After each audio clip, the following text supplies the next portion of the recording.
The TVWAN News is proudly brought to you by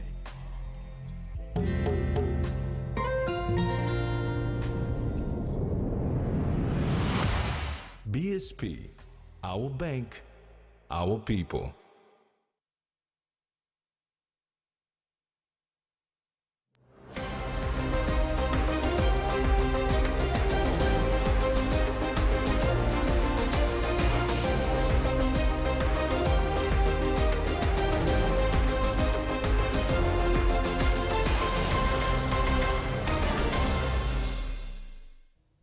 Hello, this is TV1 News. I'm Jasmine Aerojak. And I'm Tracy Park. Join me later for sports.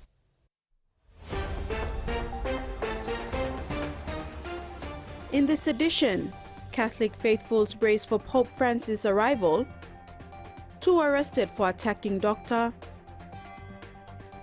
and PNG Rugby Union suspended from regional association. Dr. Gary No, the health commander for the Papal visit and national EMT lead for the Department of Health, is overseeing a coordinated emergency medical response for one of Papua New Guinea's largest anticipated public event. Running from September the 6th to the 9th, 2024, the operation involves key health agencies, including St. John Ambulance, Port Moresby General Hospital, the National Capital District Health Authority, and the PNG National Emergency Medical Team, working together to ensure public health safety. Papua New Guinea is gearing up for one of the largest public gatherings in its history as the country prepares to welcome Pope Francis. Leading the comprehensive health and emergency response for the papal visit is Dr. Gary No, ensuring the safety of thousands expected to attend. An estimated 35,000 people will gather at Sir Jongai Stadium for the papal ceremonies in September 8 and 9. To manage potential medical emergencies, an advanced care medical center will be established at the stadium, staffed by experienced doctors and nurses from PMGH, NCDPHA and St. John Ambulance. The ACMC will treat patients on site, and any critical cases will be stabilized and transferred to nearby hospitals as required. In addition to the ACMC, 9 first aid posts will be strategically placed around the stadium, manned by St. John Ambulance volunteers.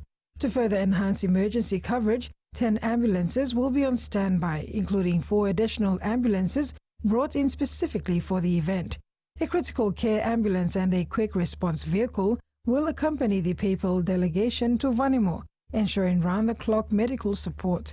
To meet the scale of the event, around 150 trained health professionals and first responders have been mobilized, including 40 newly trained volunteers. Off-duty St. John Ambulance staff have also been recalled to bolster the emergency response team.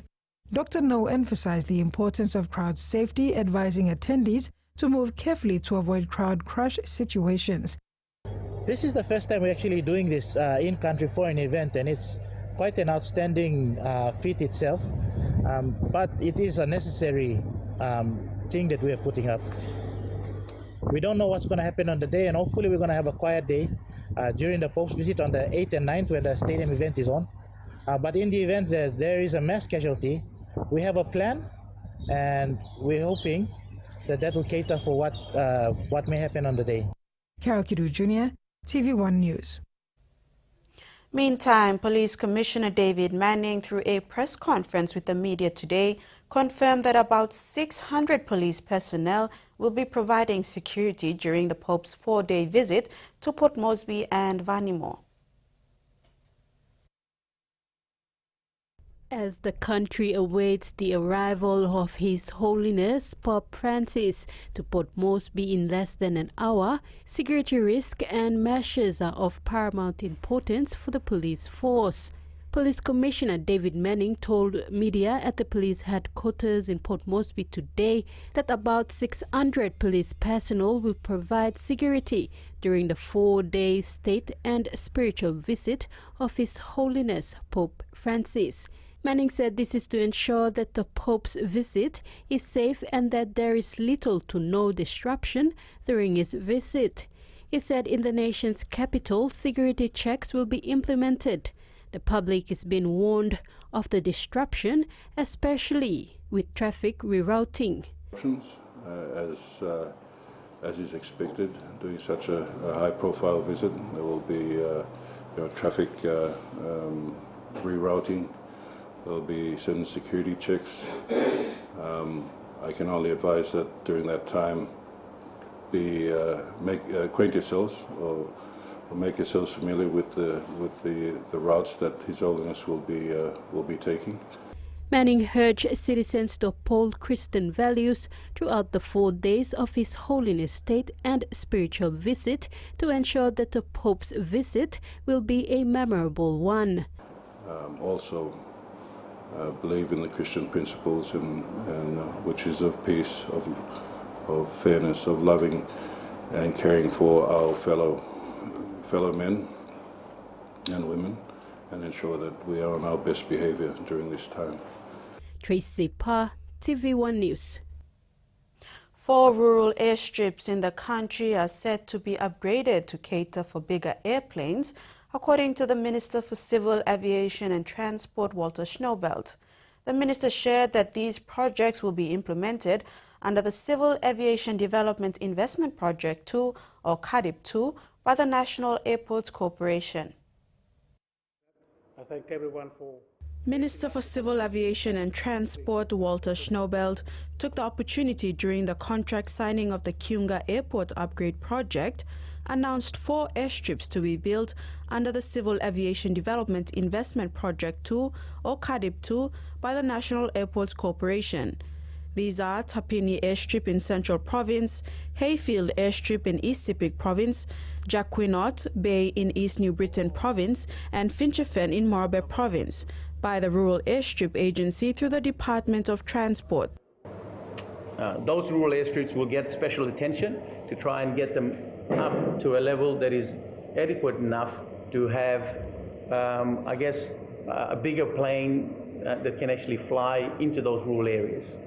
Okay, but the funding also supports our air navigation systems and equipment, okay, that we need to upgrade as well. As you know, technology is moving ahead and it's advancing, so we need to keep up with that as aircraft technology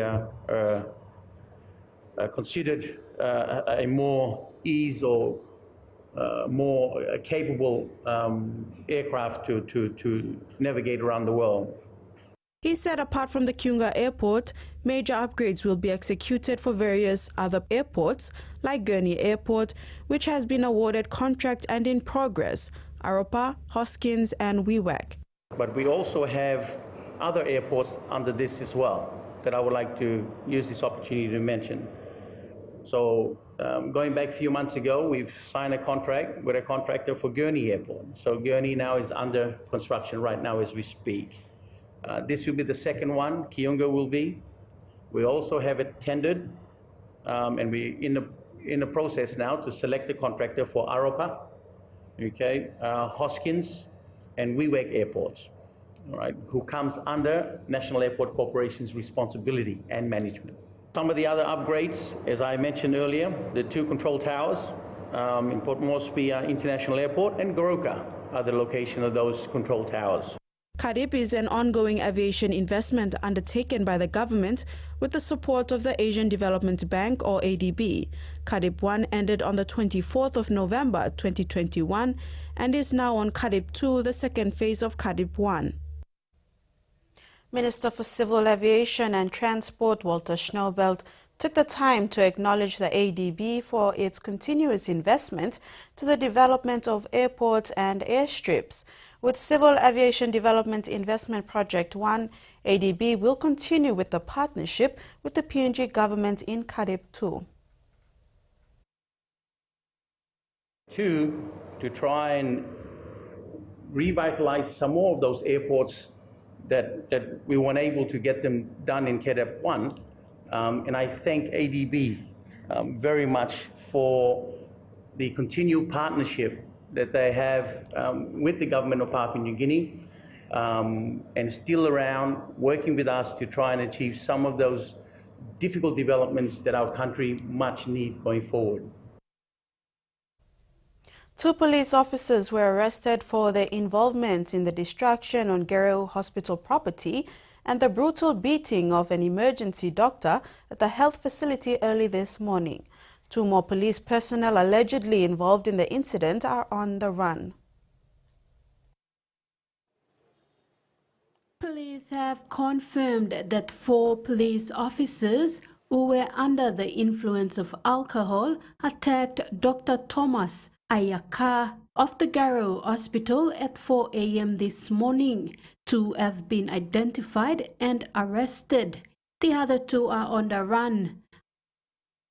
According to police reports, the perpetrators not only gave the doctor a brutal beating, but further destroyed hospital property and caused havoc among staff and patients. It was reported that the 4 broke several doors, removed oxygen from patients and damaged equipment in the emergency department. The hospital had to close its doors and deal with the trauma.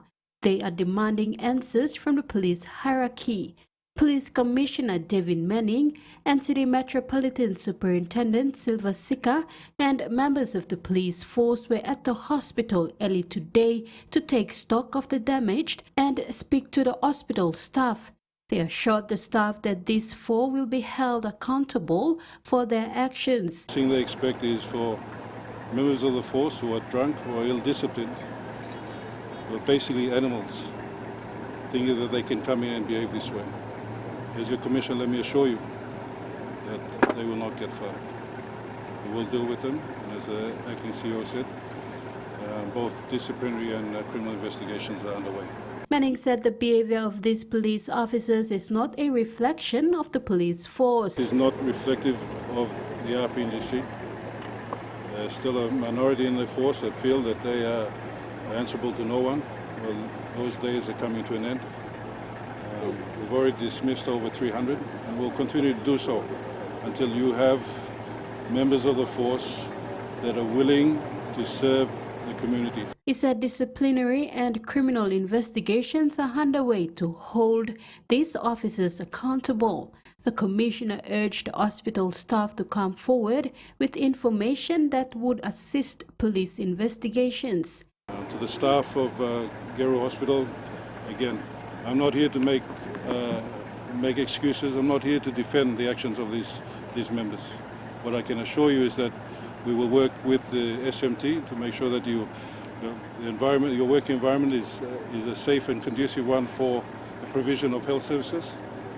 And also we'll continue to work to make sure that, that anyone who has any information about this incident, please, I encourage you all to reach out to our internal affairs. Meanwhile, acting CEO for NCDPJ Robin Oge said while Dr. Hayaka sustained severe injuries, his overall is virtuous.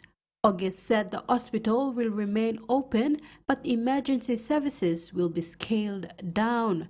To note, our emergency services will scale down today.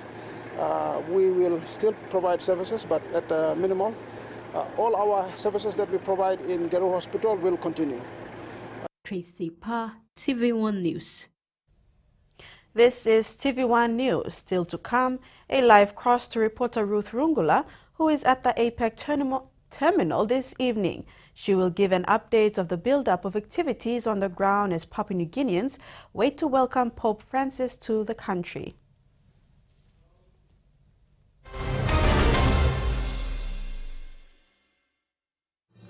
Experience a convenient and smarter way to do your banking with BSB Mobile Banking. You don't have to leave the office or your home to pay for bills. You can view your account balance, transfer funds, top up phone credits, or purchase easy paid units wherever you are.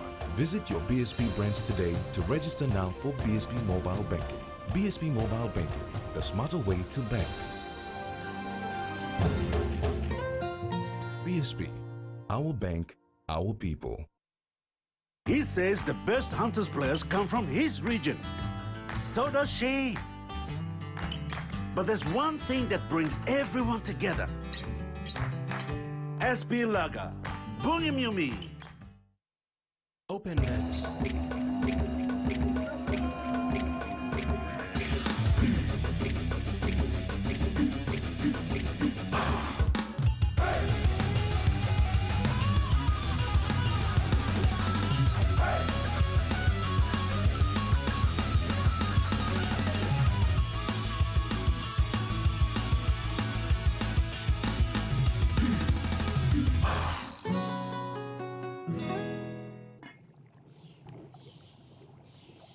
Hiya, Mama. You wait time, but me add him special flavor. Put in more flavor, put in more taste.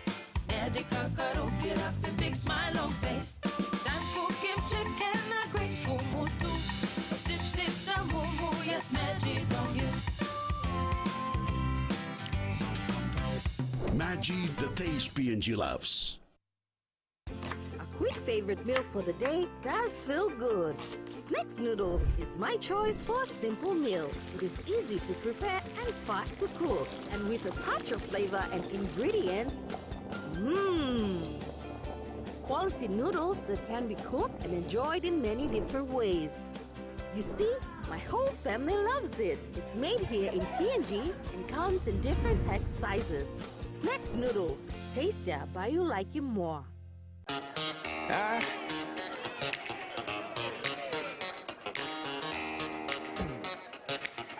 Superstition ain't the way.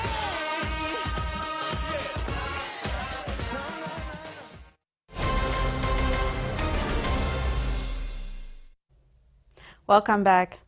The Kaka local level government is pleased to announce significant progress in the ongoing census synchronization process. According to Ian Bieb, Census Coordinator for Karkar LLG, it is anticipated that approximately 75% of census activities in the wards will be fully completed by the week's end. The synchronization process is crucial for the success of the census as it ensures that all data is consistent and can be easily compared across different local level governments.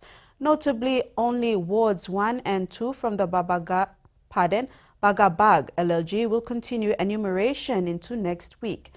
The census rollout program commenced last month and is now in its final stages. Much of the support is from the Office of the Member for Sumka, especially with funding for logistics for the team to move about with ease. As part of its effort to reduce global greenhouse gas emissions, USAID signed a Memorandum of Understanding with the Madang provincial government early this week. The USAID P&G Sustainable Landscapes Program will work closely with the Madang provincial government, the private sector and local communities to transform Madang's forests and other high-carbon landscapes into the foundation of the country's low-carbon economy. Madang Provincial Administrator Frank Lau assured the delegation that the Madang provincial government would fully support the implementation of the MOU and work closely with USAID to achieve their shared goals.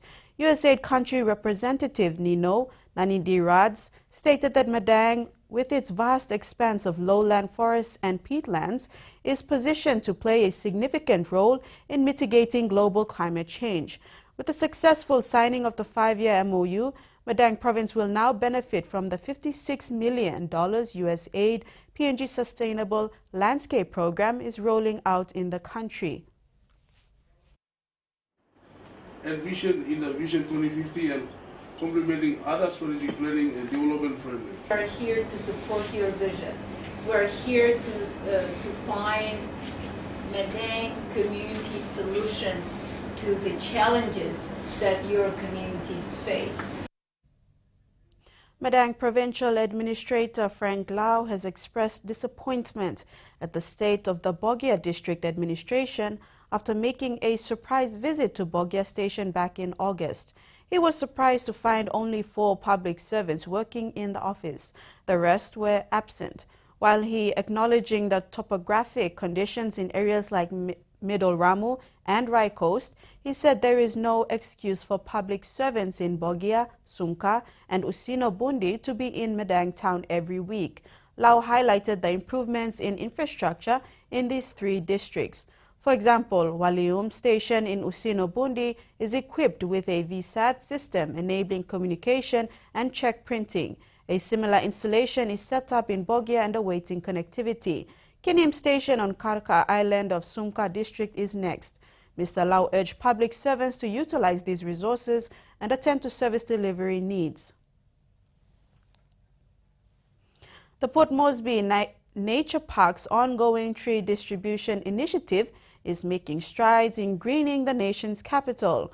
with over 700 trees donated in August as part of a broader effort to combat climate change and promote environmental stewardship. As part of the ongoing climate change and environmental diplomacy project, Port Moresby Nature Park has been actively distributing trees every Thursday and Friday to support reforestation and afforestation initiatives. Over the past 2 months, the project has gained significant traction with schools, churches, organizations, and individuals requesting trees to enhance green spaces in Port Moresby. On August 29th and 30th, the park's horticulture and marketing teams visited 3 schools: Port Moresby Business College, Metago Theological Bible College, and Porabata Primary School, donating a total of 105 trees.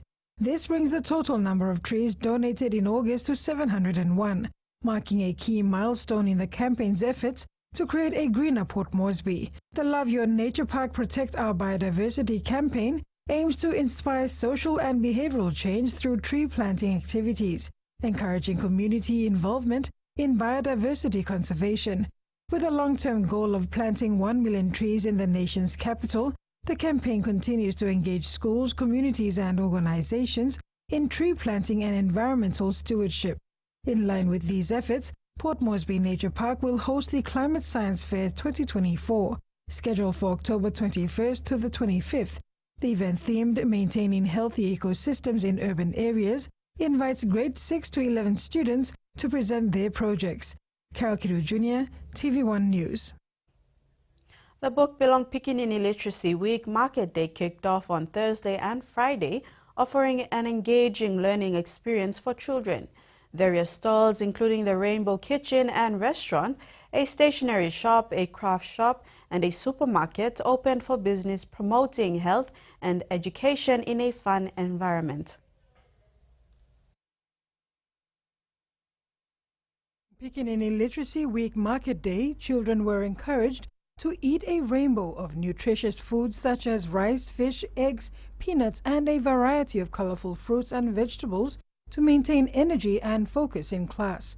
Their lunchboxes were packed with freshly prepared trukai rice, colorful capsicum, egg, lettuce, tuna, carrot, and cucumber sticks, complemented by homemade peanut butter. In addition to promoting nutrition, the event helped students practice financial literacy.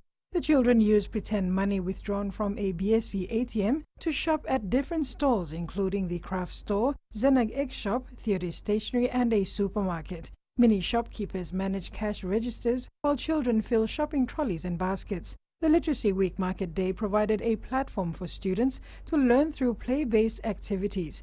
BBP, in collaboration with parents, teachers, and sponsors, worked for weeks to make the event a success.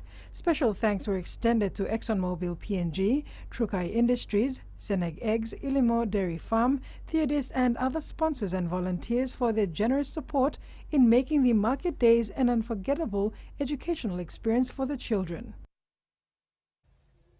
And now the finance news. The Kina closed unchanged at $0.2564 US in the interbank market. At Bank South Pacific, our Kina was buying $0.2489 US, $0.3662 Australian dollars, $0.2163 euro, and 35.33 Japanese yen. Looking at commodity prices at New York close, gold, coffee, cocoa, palm oil, and crude oil closed higher. Copra and copper closed the day unchanged. And on the stock market, the Dow Jones closed lower, ASX closed higher, and all ordinaries closed higher as well. You're watching TV1 News. Reporter Ruth Rungula joins us after the break with a build-up of activities at the APAC terminal in anticipation of the arrival of Pope Francis. Stay tuned.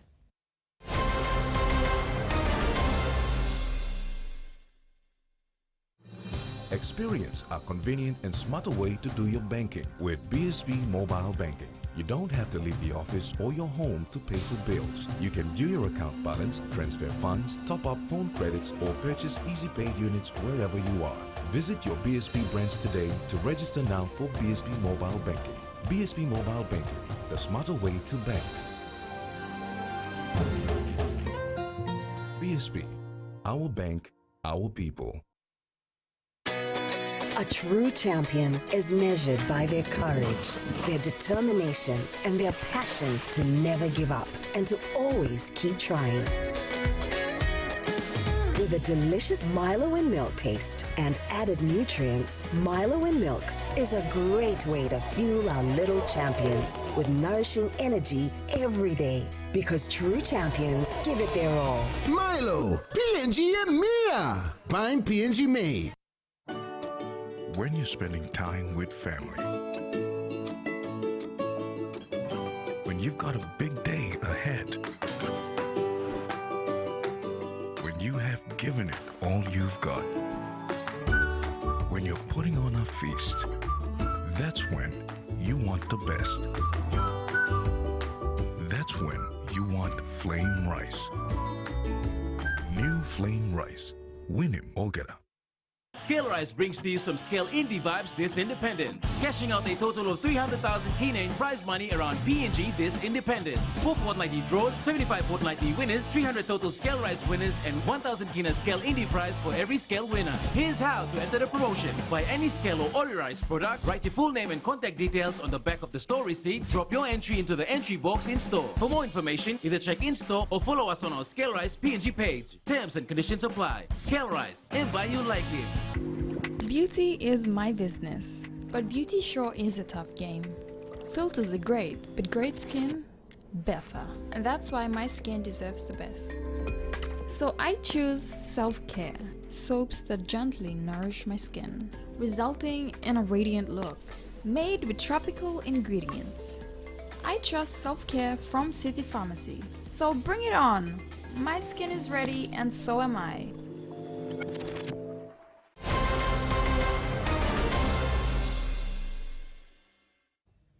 And we're back. The Papal flight is scheduled to arrive after 7 p.m. tonight, a delay from the scheduled arrival time of 6:50 p.m. Nonetheless, the stage is set to receive the Pope. We cross over to Ruth Rungula at the APAC terminal for an update on what's taking place on the ground.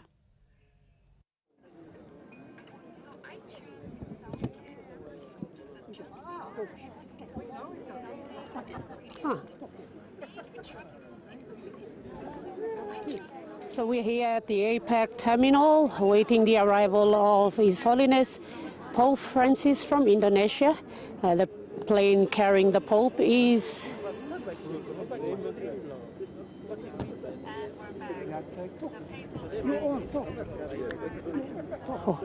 so the plane carrying the Pope. So we are here at the APAC terminal waiting the arrival of Pope Francis from Indonesia.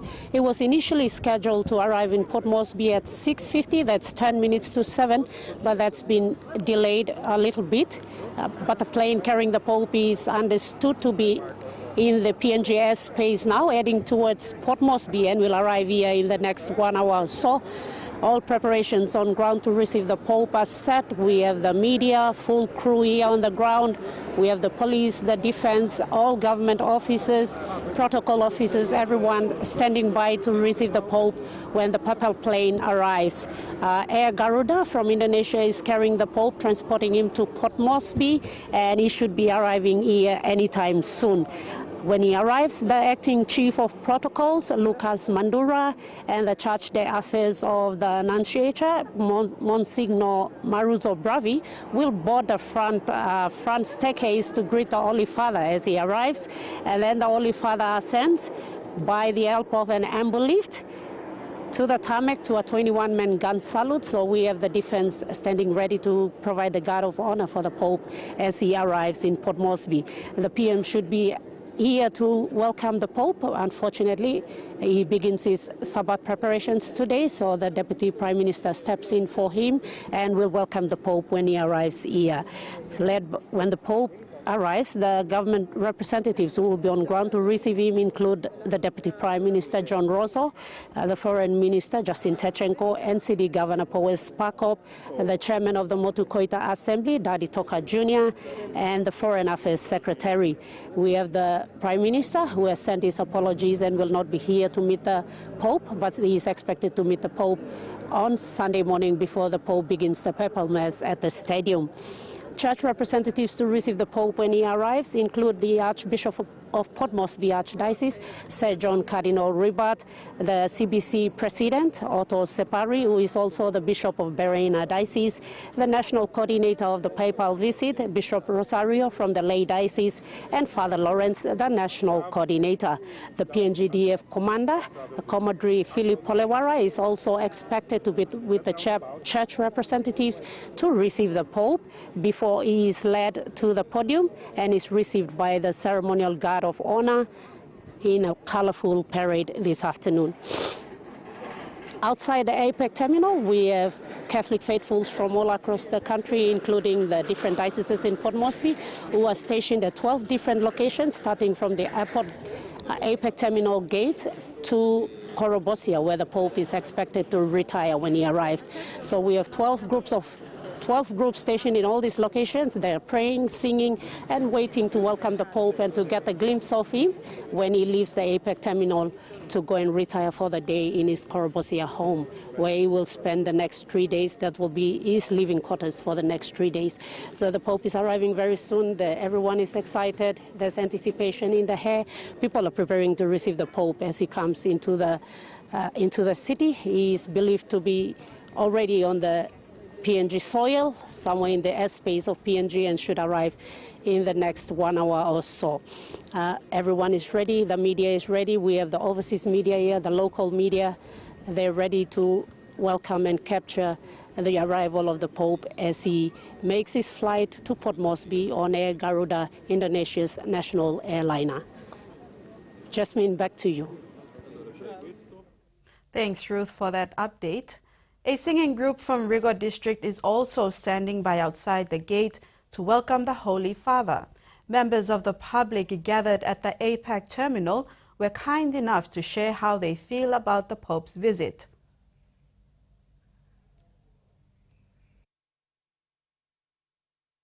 And I'm 72 years old, and I have never been I am from Philippines, but I have never been in the country when the Pope visited, because I am working here. Now I am in this country, and I am blessed beyond words. Francis come and Jesus, so mipla feel touch lo mipla na mipla welcome him because one God chosen man. I'm stuck close to true God, so mipla hamamas mipla Legion of Mary mipla hamamas true because Pope come celebrate him this day lo birthday lo Mama Maria Street lo September 8 na lo September 7 and birthday lo mipla Legion of Mary lo all kita hap long ground no na mi hamamas Street. It's like it's been first time to all of us, and it's a pleasure to meet him. And then being a seminarian, we are the obedience of God, priests and seminarians and Pope. So Pope is the seventh of all sevens. So you see the pyramid, it's like the pyramid, he's the bottom, not the top.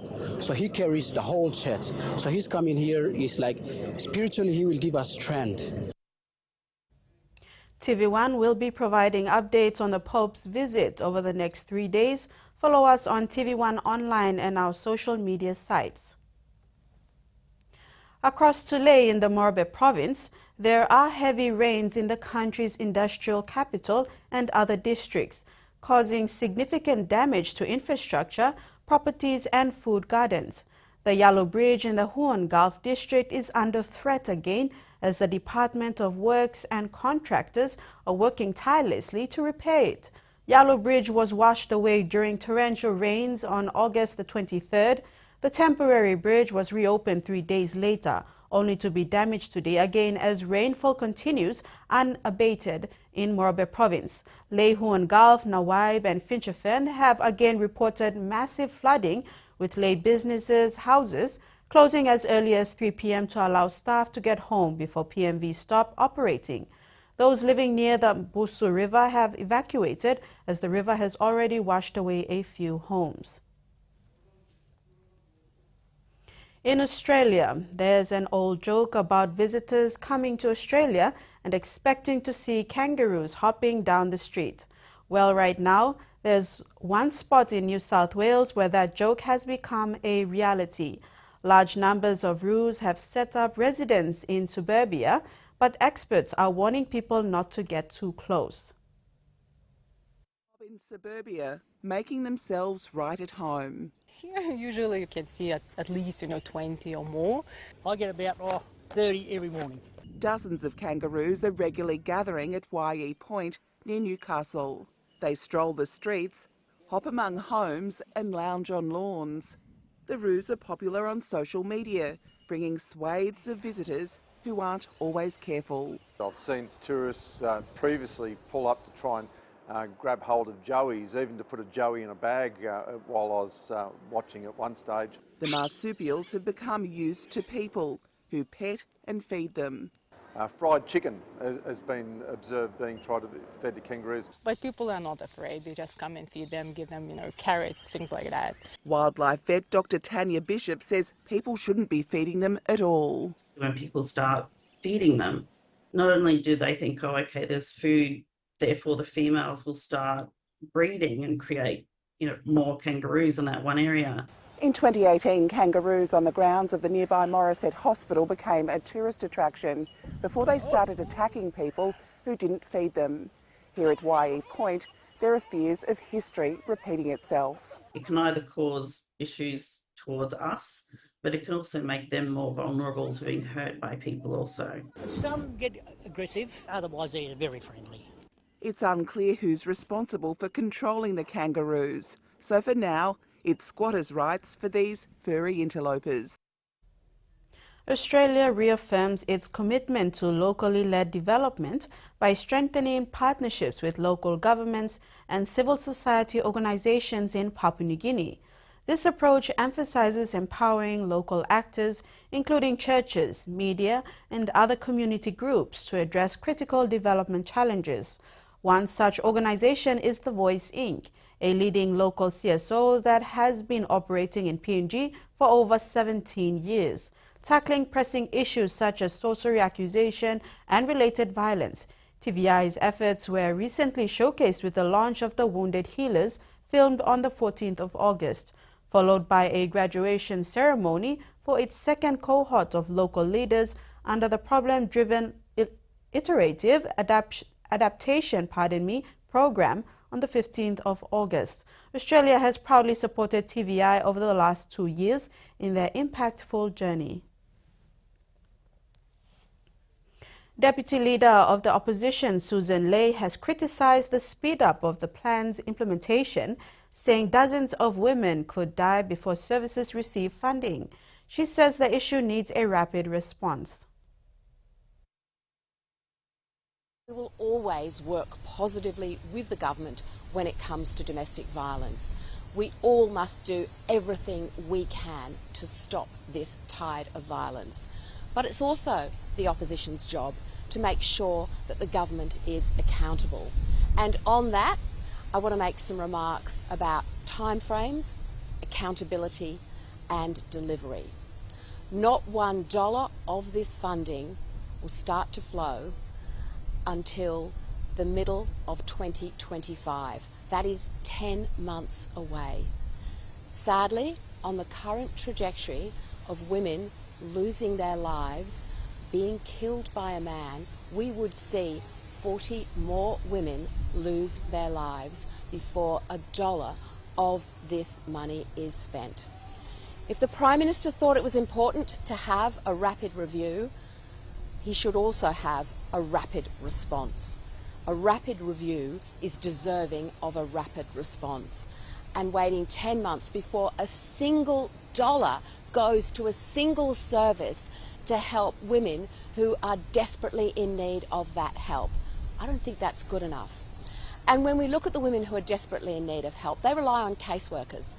And in October 2022, the government funded the delivery of 500 frontline caseworkers in domestic violence services.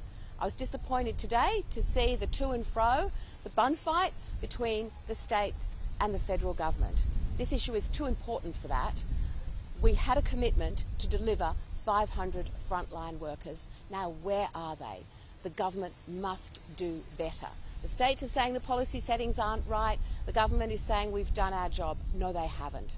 Come on, Mr. Albanese. No money for 10 months and no indication of more frontline domestic workers. World Bank President A.J. Banga has vowed to accelerate the pace of project approvals, emphasizing his commitment to speed and efficiency in addressing the needs of the Pacific region. Speaking to Pacific leaders in Suva, Banga outlined his vision to reduce the time it takes for World Bank-funded projects to move from discussion to approval. Banga highlighted the World Bank's recent efforts, including a $2.5 billion renewable energy project for East Asia and the Pacific, with $260 million earmarked for the Pacific. Banga also pointed out that streamlining larger projects could expedite processes. Banga acknowledged that his visit marked the first time in 50 years that a World Bank president has engaged directly with the Pacific leaders, and he expressed interest in attending a Pacific Islands Forum meeting. He said the World Bank aims to be a reliable and responsive partner for the Pacific, with a renewed focus on efficiency, youth, and private sector involvement. Mandatory rules for artificial intelligence are part of a planned government crackdown to combat the misuse of high-risk technology. The federal government says that the use and misuse of AI technology is one of the most complex issues facing lawmakers around the world, and it's already very pervasive throughout our very busy lives. For example, we use chatbots, facial recognition, those assisted software tools, and on the darker side, the deepfake images that we see. But the federal government believes that by introducing 10 mandatory guardrails, including the prohibition of some of the most high-risk AI tools, that can actually help prevent some of the damage and harm caused by its misuse. Research that we're releasing today from the National AI Centre shows that nearly 80% of businesses in Australia think they're doing the right thing, but only around 30% are putting in place the responsible practices required to use AI. So what we need to do is create that bridge between best intention and best practice. That's what we're trying to do with the work we're releasing today around the guardrails, which is identify the risks and make business aware of those risks, and then show them the guardrails, the ways in which they can deal with those risks. And Federal Industry Minister Ed Husic there is referring to the Responsible AI Index. This was a survey that was sponsored by the government. Now, he says that while there is this 4-week consultation period, which will be seeking information and feedback from industry, as well as working out what sort of penalties might apply, there is right now something that is happening with immediate effect, and that is a voluntary AI safety code and the ability for people to be able to go and seek help if they feel that they have been damaged by the use of AI. And that ends our news segment. Sports is next. Stay tuned.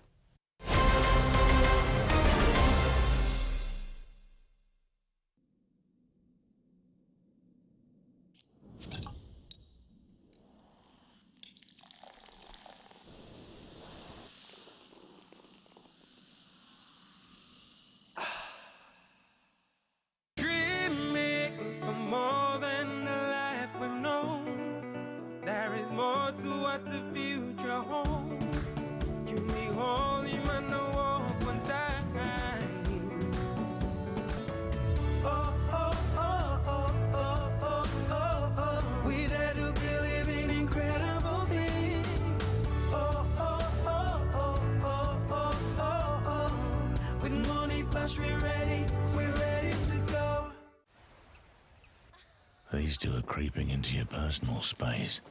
Why don't we send them packing? Oh, or maybe not. Bing bang bing. Bum bum. Digicel Business.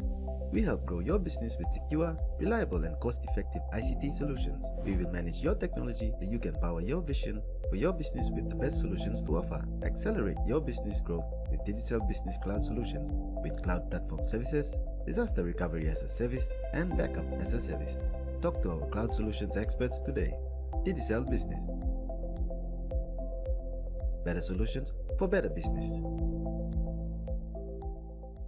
Want more data for less? Get it now with Digicel's revamped Red Club. Enjoy data bundles from as low as 1 GB per gigabyte. Plus rollover data, the widest coverage, fastest speeds, and best reliability. Only with Red Club. Join Digicel's exclusive Red Club today and get loads more data for less. Yes! Data bundles from as low as 1 GB per gigabyte. Whoa! Join today for as low as 10 GB weekly to access discounted data bundles and get more data for less. Dial *675# or visit the My Digicel app today. The Red Club, only with Digicel. Momentum is building here. Final fever is very much in the air.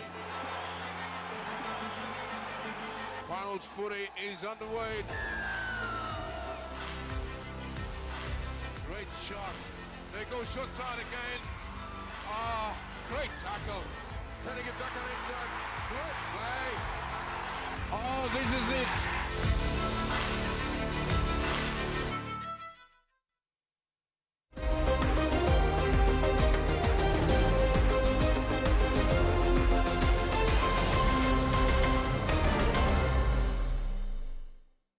Welcome back.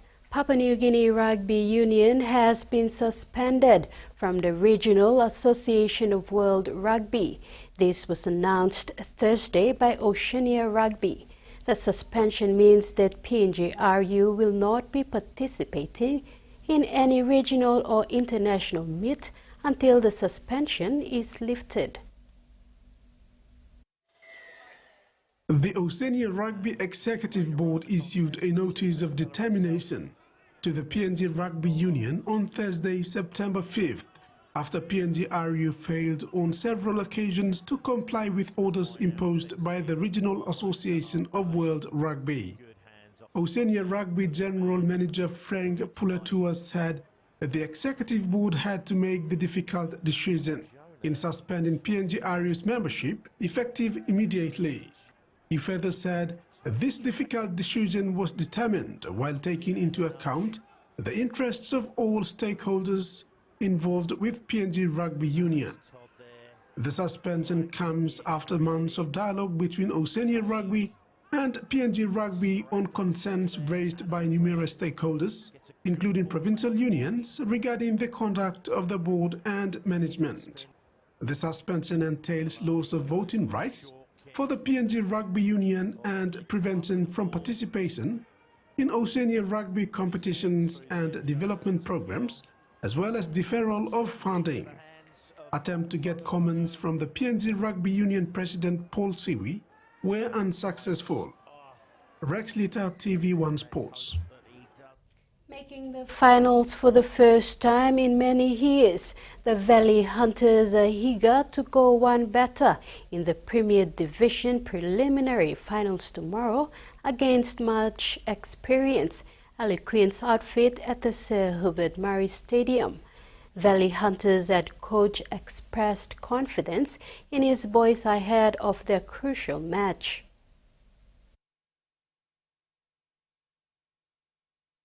The Valley Hunters have been pretty much the story of the season. They had a meteoric rise from the sellers to the genuine title contenders. They wanted to change the course of the team and did it well enough to make the finals. Many thought they are just making numbers in the finals, but they proved doubters wrong when they beat the powerhouse club, the University Piggies, 17 points to 15 to advance into preliminary final match. Now, they have a very important match on their hands, and they are playing the 2023 grand finalist, the Harlequins, in the preliminary finals. The winner goes into the grand final playoff with defending champions Prema Usenko brothers. A calm and collected Valley Hunters head coach Frank Genia said the Harleys have been the dominant side in the competition for many years, but his men are ready for this contest. The Valley Hunters are confident in the crop of players they have in the team. Harlequins, on the other hand, suffered a heartbreaking finish last week to brothers despite leading in most parts of the contest. They're 10 to 15 points clear from every other team on the ladder, so they've developed a really good winning culture. But look, the focus is just going to be on ourselves. We can play some pretty good rugby too. So in saying that, there's some areas that we didn't do too well this week as well today. So we'll go back, we'll review the footage and do a bit of analysis and come up with our game plan for next week. We've got solid Tight 5 forwards. We've got a couple of national reps in there. But what's also encouraging is we've got a couple of young guys coming through as well. They are expected to make amends for their devastating 18 points to 19 loss last weekend. In the other division preliminary final matches, Harlequins play MBB Marlins in the under-20s. Harlequins again meet Nova in the B grade division, and University Piggies take on Brothers in the A grade. In the open women's match, University Piggies will square up with Novets. Rex Litter, TVWAN Sports. Rugby Championships heads into Week 4 with South Africa Springboks winning all 3 opening matches. Springboks is expected to continue this fine form throughout the tournament, but the New Zealand All Blacks have shown improvement in patches and can challenge them. The Australian Wallabies last week recorded their first win of the tournament and will be expected to maintain the winning run. After a narrow 31-27 win in New Zealand last week, South Africa Springboks is hosting the visiting New Zealand All Blacks at South Africa's Cape Town Stadium on Sunday. Springboks head into this contest with 3 from 3 and will aim to make it 4 straight wins, with home ground advantage. The visitors will be looking to hand the world champions their first defeat of the tournament. Both teams boast best sides and are likely to put on an entertaining performance for rugby fans. Australian Wallabies, on the other hand, has been the story of the tournament, having conceded 2 devastating losses at home and escaped with a narrow victory last weekend. The Wallabies will rather win the weekend match against Argentina than facing scrutiny. Argentina's Los Pumas dropped the Mets in Buenos Aires 18-19 to Australia through penalty and ended the match with frustration. They will want to flip the script in their second encounter in Argentina again. Donaldson, after the full-time siren. Is that time? Waiting, and winning if you're an Aussie! It will be a fair contest as the Wallabies have called Ben Donaldson and Max Jorgensen into the starting side, while Argentina will be motivated by captain Julian Montoya's 100th game. All these matches will be live on TVWAN Sports. Rex Litter, TVWAN Sports. After their heartbreaking narrow lose to an uncompromising Mount Again Eagles outfit in last week's major semi-finals, 2023 Digital ExxonMobil Cup defending premiers Miox are ready to go through the kitchen sink at the red hot underdogs Hella Wigman and give themselves another shot at the minor premiers. Eagles in the Major Cup decider next Sunday, September 15th. By default, the Wigman's story is quite remarkable, fighting their way from 7th spot and beating top rivals Warriors and Tigers in the first 2 elimination rounds. They are now at the threshold of the Big Cup decider, but yet must get past defending champions Miox this Sunday. Grand final has come a week early for the reigning premiers Miox this Sunday when they face a star-studded class Hella Wigman side for the right to have another crack at defending their title against early favourites Eagles. A sellout Santos National Football Stadium stands would be buzzing this Sunday with supporters, fans and family expected to come in droves to cheer for their favourite teams. This would be a showcase of 2 quality sides that play similar brand of footy with great enthusiasm, a lot of emotions and plenty of energy that excites the crowd. With their title defense on the line, Miox would want to put last week's loss behind and refocus on what's at hand when they face off with a determined Wigman outfit who are also ready to spoil the party for the reigning champions, which would ultimately decide their fate. Miox coach Billy Gao may not have the luxury of last year's grand final winning group now, but still has a formidable side with class and enough big game experience that can match the star-studded Wigman side. Miox's young halves combination of Victor Ruing and Kaupa Kumul have a big responsibility on their shoulders to get their main engine room firing. They are up against two of the veteran halves of the game, Solomon Pukari and Tony Wamin, with plenty of grand final experience under their belts. The duo have been the mainstay for the Hela franchise and use their cool head mentality to dictate terms and rally their troops around the park. In the middle forward, the Ian Yarrow coach side uses power play and resilience in attack that intimidates their opponent's defense and stay in the grind for as long as it takes. However, Miox must stay in the fight with a strong defensive mindset and focus on their own game, especially playing wide, using their strength, skill, speed and agility to build pressure and stress out the Wigman defense. For now, it's a toss-up.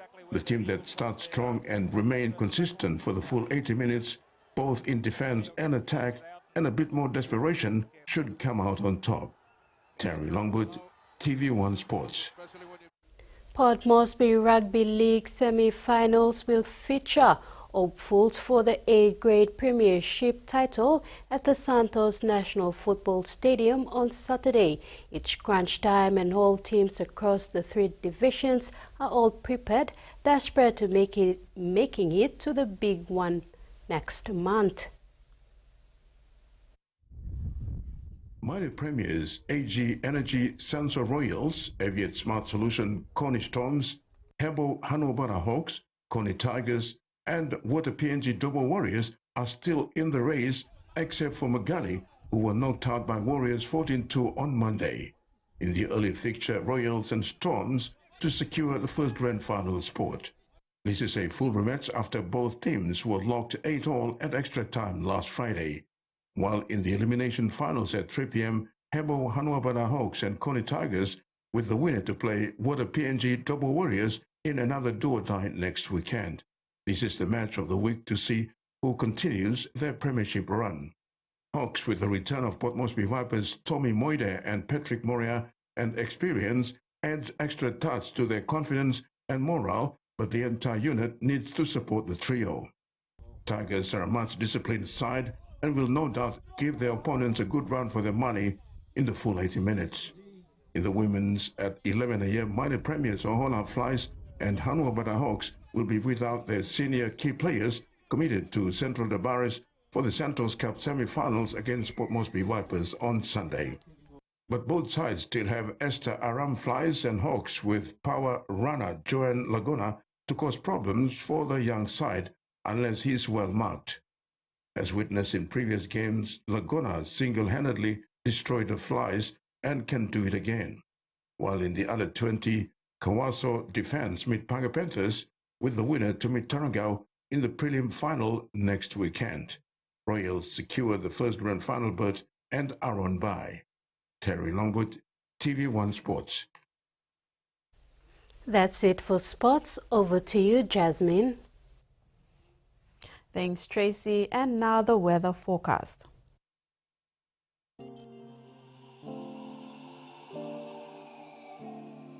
Southern, isolated showers and thunderstorms. Port Moresby, partly cloudy with few showers with possible thunderstorm. Momase, scattered showers and isolated thunderstorms with areas of rain over East Sepik Province, West Sepik Province, and north coast of Medang. Rain and possible flooding in Morobe. New Guinea Islands, scattered showers and thunderstorms with some areas of rain over New Britain and New Ireland. Buka, cloudy with few rain showers and possible thunderstorm. Highlands, scattered showers and isolated thunderstorms with some areas of rain. Goroka, Bans, and Kundiawa mostly cloudy with some rain showers. Ocean forecast. Coral Sea, seas rough to very rough along some areas with southeast winds of 25 to 33 knots, reaching 47 knots along some areas. Bismarck Sea, seas moderate with east to northwest winds of 10 to 20 knots. Coastal waters forecast.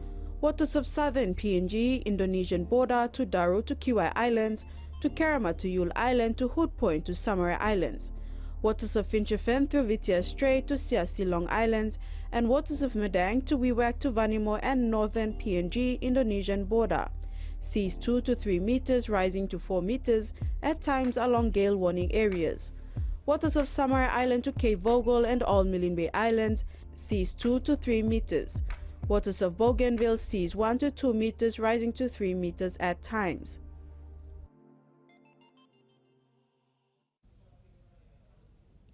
And that ends the news tonight. Remember to follow TV1 online for updates of the Pope's next visit over the 3 days.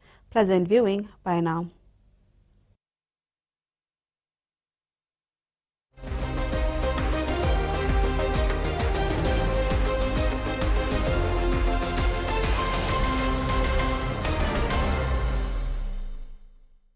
The TV1 News was proudly brought to you by